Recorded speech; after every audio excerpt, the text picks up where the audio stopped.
I had mentioned in a letter to my parishioners at St. Paul's in Harvard Square that I was talking with one of my nieces, and she said, "Uncle Billy, this Lent we're all being really good Catholics.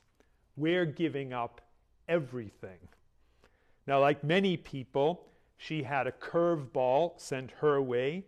She's a senior in college, and so her school year ended abruptly, and now she's looking ahead to no commencement ceremony to celebrate. It's another story like so many. Now, everyone watching has seen many changes too. But how fortunate we are to have this Mass. Later, when the priest says, "Pray, brothers and sisters, that my sacrifice and yours may be acceptable to God, the Almighty Father."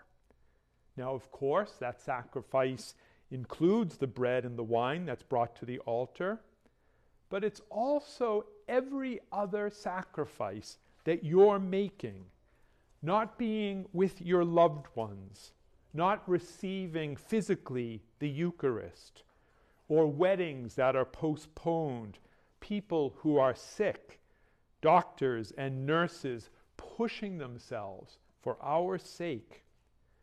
Those are all the sacrifices that are being brought to this altar today. Now, as I mentioned, I live at St. Paul's in Harvard Square in Cambridge, and part of my work there as pastor is also to be the senior Catholic chaplain at Harvard University, and also pastor of our famous St. Paul's Choir School. So when these present troubles began, something happened that reminded me of something that is said at the end of our gospel today. "And each went to his own house." And that's what happened when this all began. We saw our community kind of disappear. And I think that's, in a way, what everyone is being asked to do right now in these days, to go home. And just as they did then in this scripture passage, we can now do the same thing. We can take the time to be in our homes and to think about Jesus. Who is he? And even better, not just to think about him, but to pray to Jesus and ask, "Who are you?" Because it's in asking that question that we're also asking, "Who am I?" So two fundamental questions.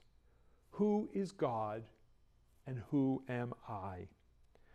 St. John says that never before has anyone spoken like this man, Jesus. And so it's obviously then important for us to pay attention to what Jesus is saying in the sacred scripture, what he says to us in the lives of the saints, in the life of the church, what he's saying in this Mass. Take this, all of you. This is my body. This is my blood. Last Wednesday, Pope Francis asked all peoples around the world at noon to pray with one voice the words, "Our Father."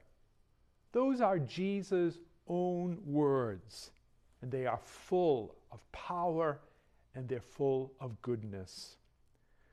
So this Lent has taken up a whole new meaning for all of us. I usually give up listening to recorded music during Lent, but this year I've even lost all of my great choirs. And boy, do I miss having them around. But the Lord gives us time to be in our homes to listen. We've given up a lot, but God already knows how much we will receive in exchange.